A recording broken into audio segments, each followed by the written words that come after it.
Welcome to the Parable Arrows podcast, where we wrestle with story to seek deeper truth. We believe that engaging with the art of the world can help us discern more of what God, as the true artist, is trying to reveal in the beauty of his story.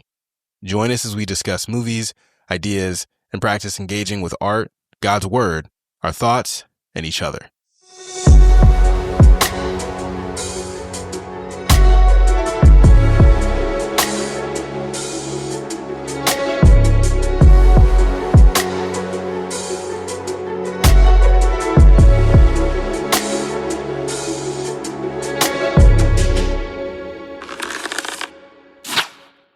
Hey everyone, my name is Femi, and I am somebody who cares a lot about time. My name is Josh, and I am constantly watching movies time after time. If you're lost and you look, Yeah, you guys like either it's gonna land or it won't, but we'll see. We'll see how many listeners are like, don't do that again. Like, yuck. Today Demonetized. we're discussing the summary and message for our subject film In Time, starring Justin Timberlake and Amanda Seyfried and Cillian Murphy. So for new listeners, we have this sort of kitschy breakdown, which is where the S and the M summary message come from, called SMART. And in our later episodes, we'll talk about the audience we think for this movie, rethink some of the things, and talk about where the Bible actually sort of lines up and helps us think through this. So why this film? One, it was recommended by one of our good friends. But the film's interesting because it's so heavy-handed in this allegory. The movie, I might even like play my cards now that it's not a movie I think is necessarily good execution-wise or artistically, but it's a great communication device. And in that regard, it's a very nice one. It's better than an essay, but it does itself a little bit of a disservice in some of the preachiness on the extremes. And there could be way more nuance. So, again, summary. So, spoiler alert. Set in a future where time is literally currency, In Time follows Will Salas as Justin Timberlake, or Justin Timberlake as Will Salas, a factory worker. And in this day and age, you stop aging at 25 and are given a time for work until your clock runs out. In a telling scene, coffee prices increase by like an extra minute, and Will is paid less for a full day of work and how much time he receives.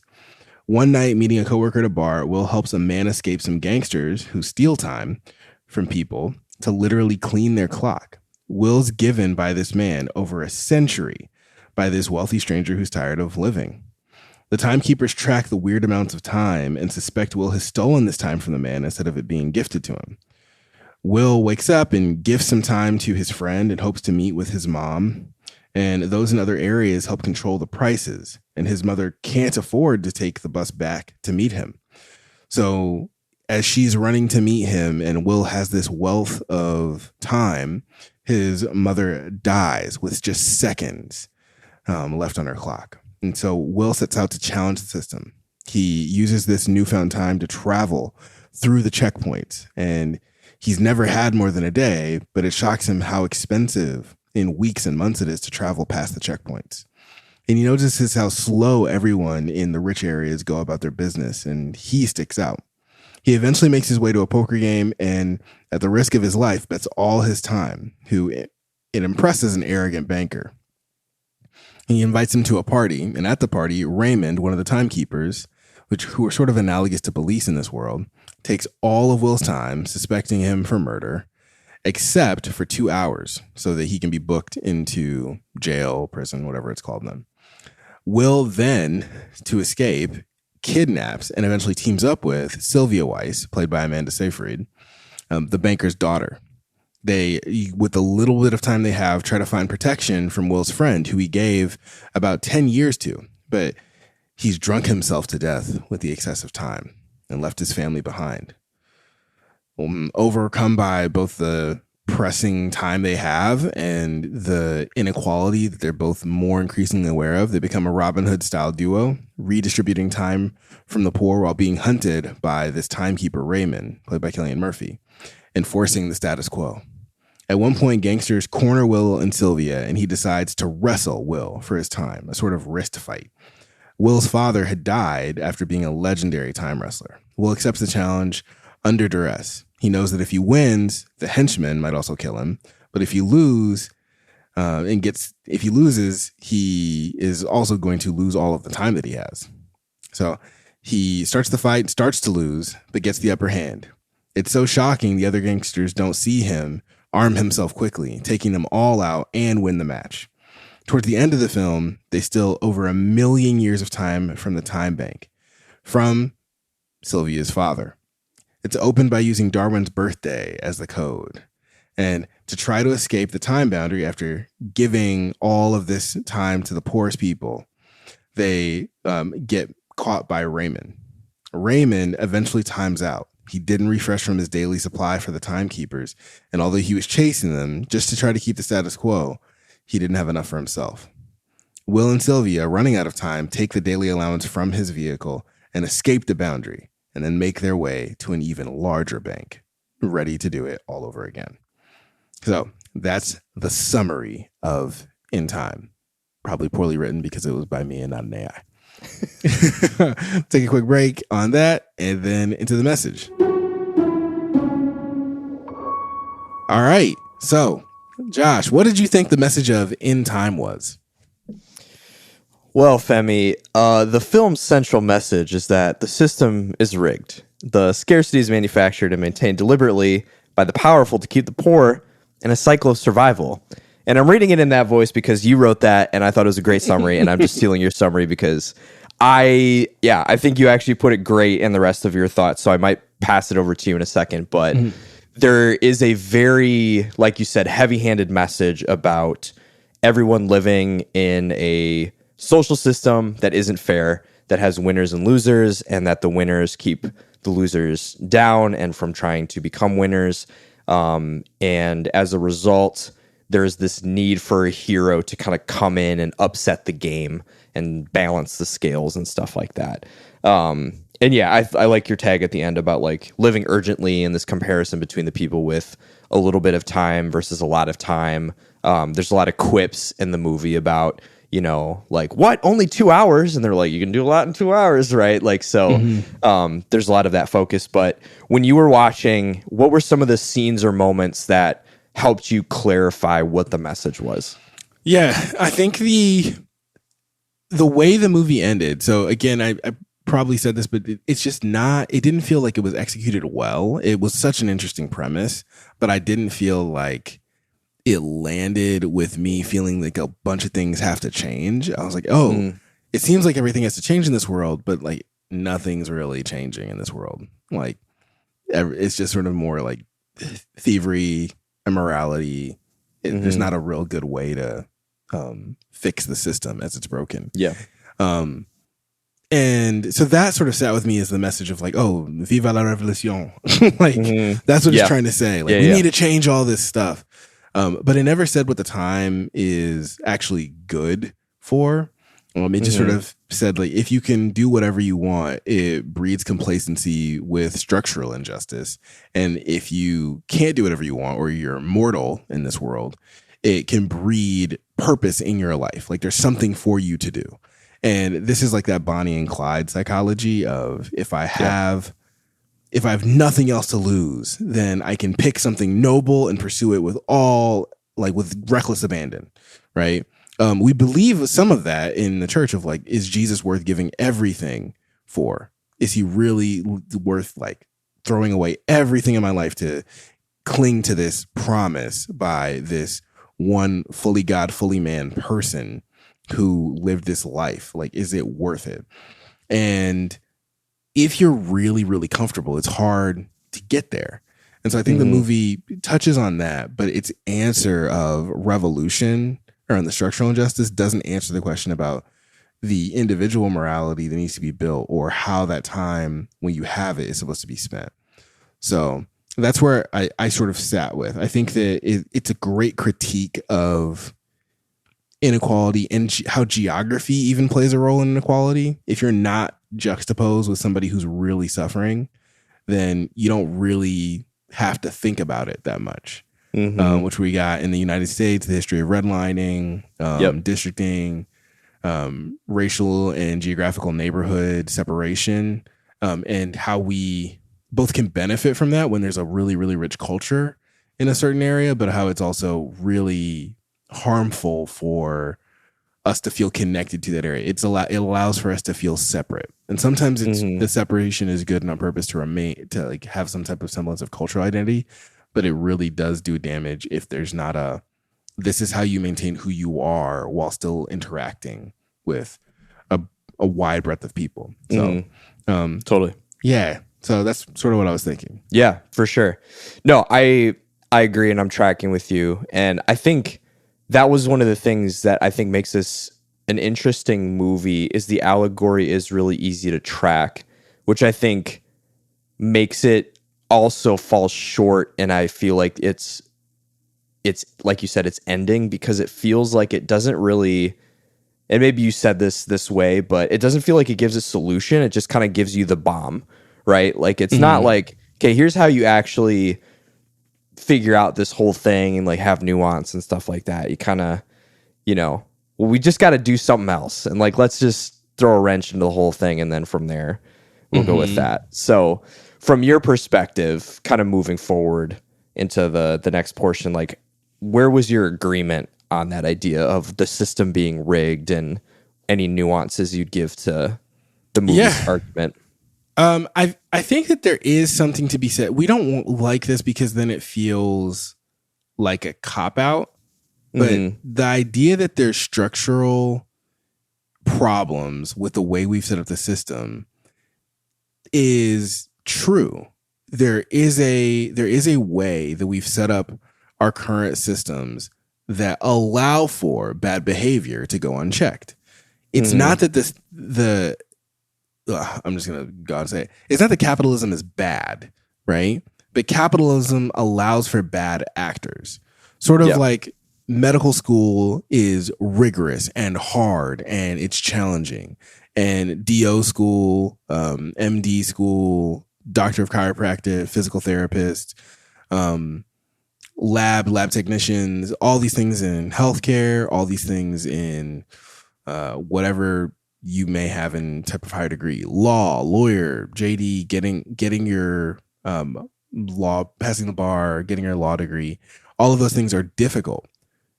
So do we have all hardworking, ethical medical professionals?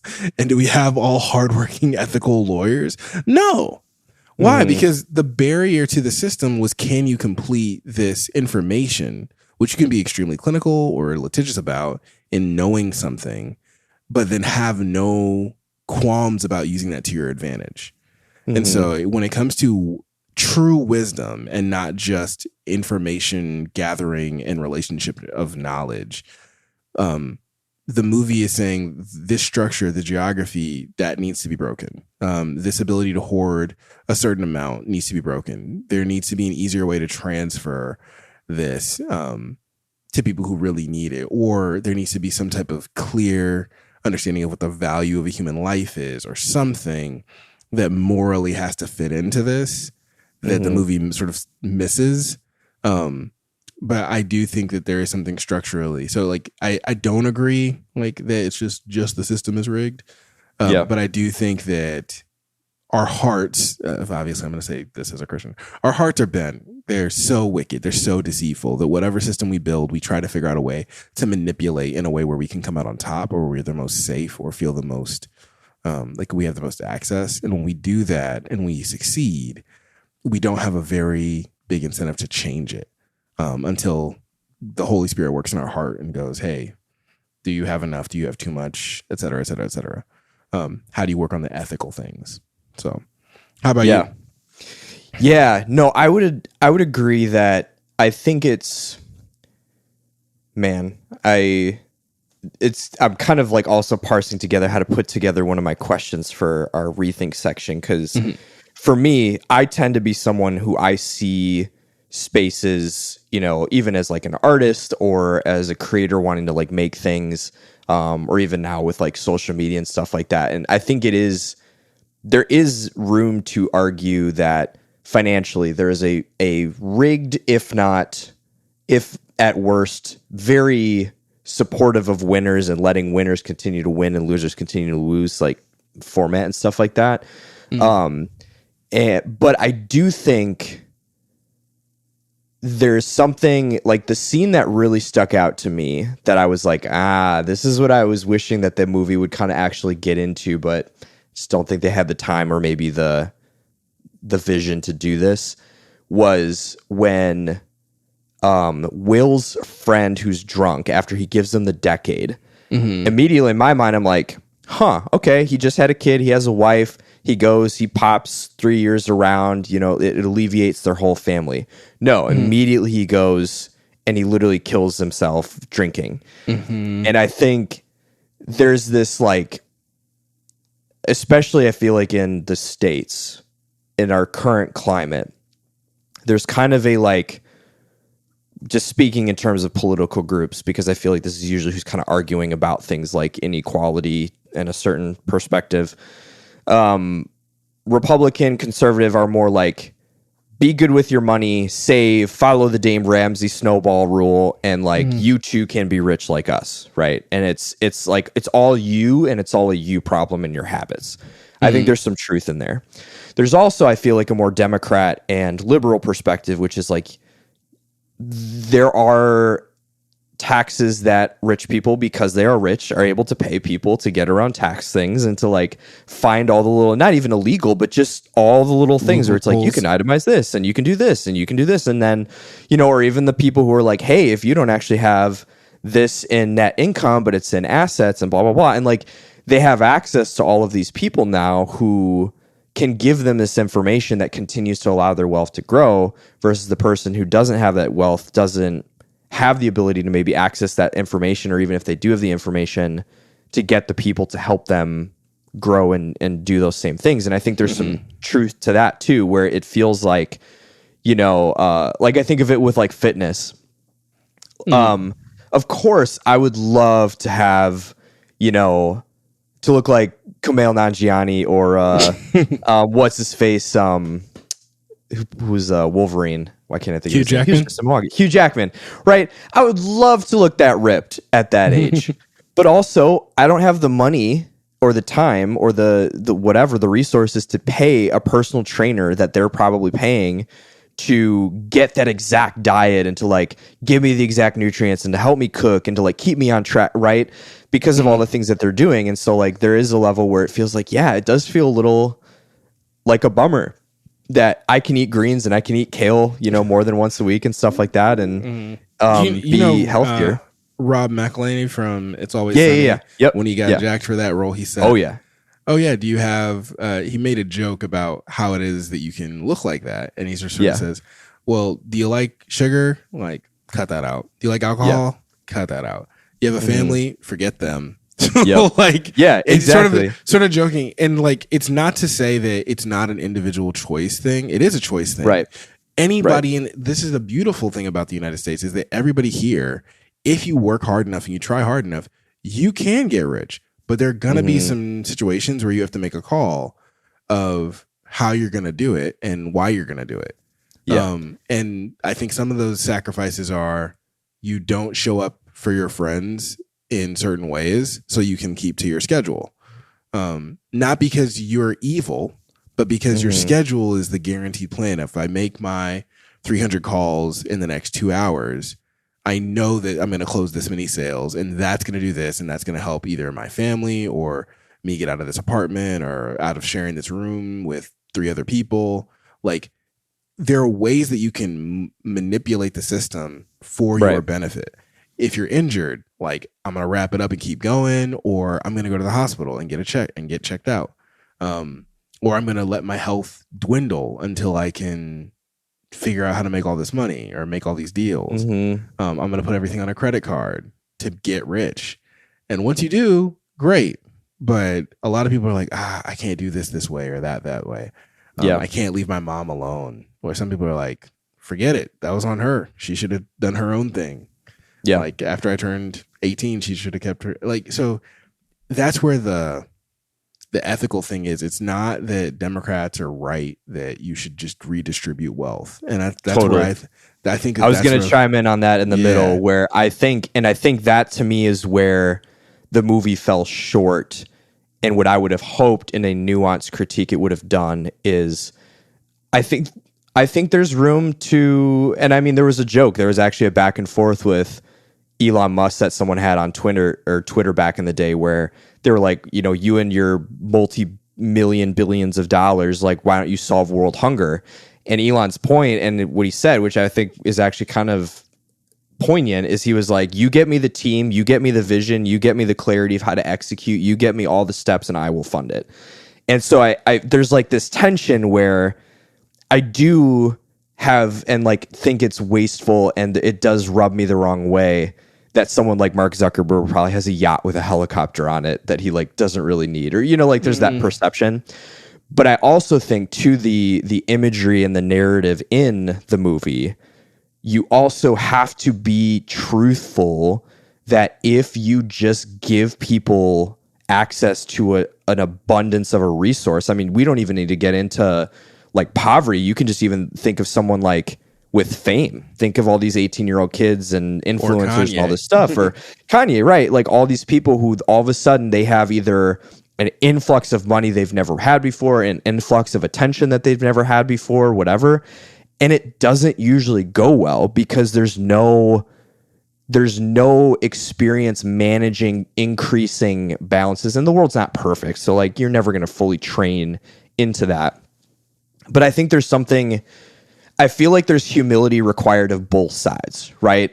There's a humility required of the rich, and even, you know, to some of our scriptures at the very end of this series is like the Bible's clear about not like hoarding, giving away excess and not hoarding.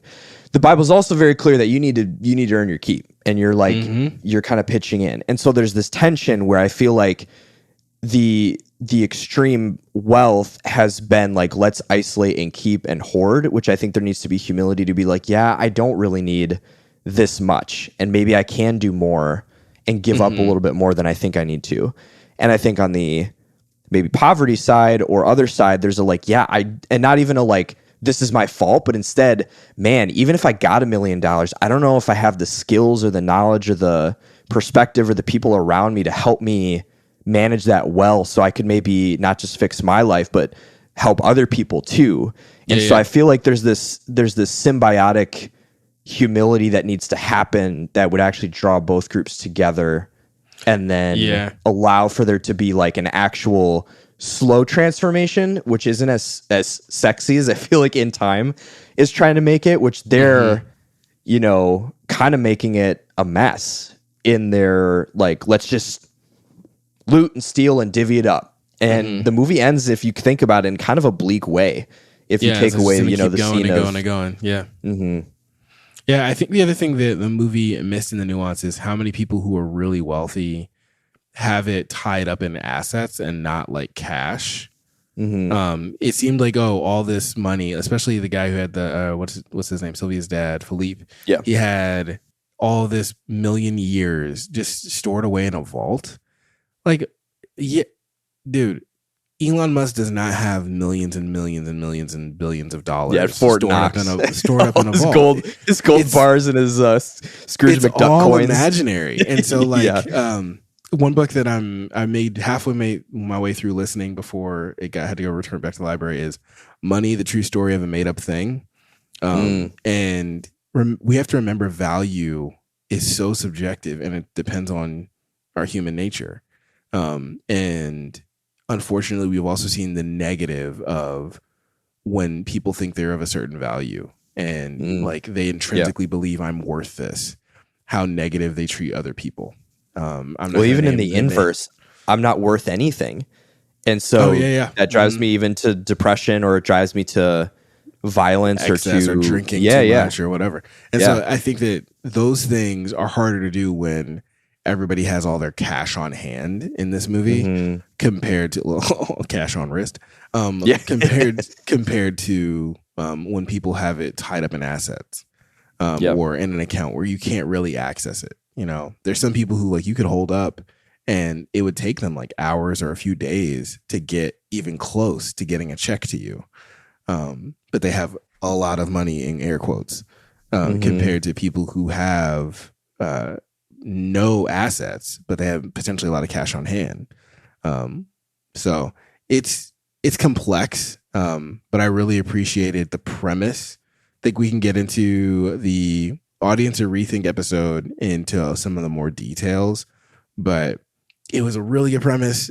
For me, poor execution. Don't fully agree with it, but fun to watch. Fun, for a little bit to watch. I think a great practice movie for analysis, actually. Yeah. Because I feel like it's pretty straightforward, and I feel like there's some of those pockets where you see some of the message isn't as fleshed out as it could have been, when the allegory isn't almost paid the attention. So, Yeah. So if you want to hear more of what we have to say, keep on listening to the next episode in your feed. catch you in the next one.